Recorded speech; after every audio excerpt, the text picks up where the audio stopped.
Dia, em dic Martí Amont, he fet un conte per la Matefest 2011 que tot comença amb un matemàtic que està dient una teoria que pot ser suplantada.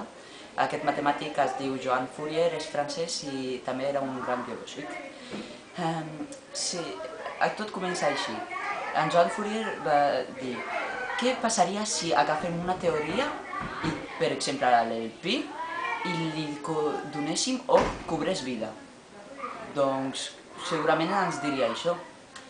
Pi era molt famós, ja que era un dels més savis. Els altres nombres li pedien consell i també de la seva divinitat.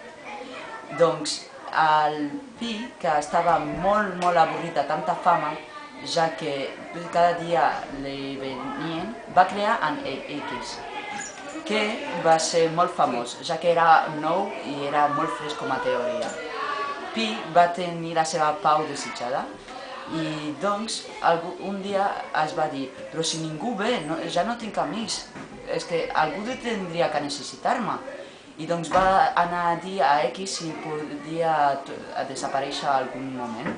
I doncs X es va revelar i va dir que no, que li agradava molt aquesta fama. I en X, en Pi, per castigar-lo, el va tancar al món de l'àlgebra i per castigar-lo encara més li va donar el nombre d'incògnita. I ara Pi, què ens diria? Que la seva teoria no val res?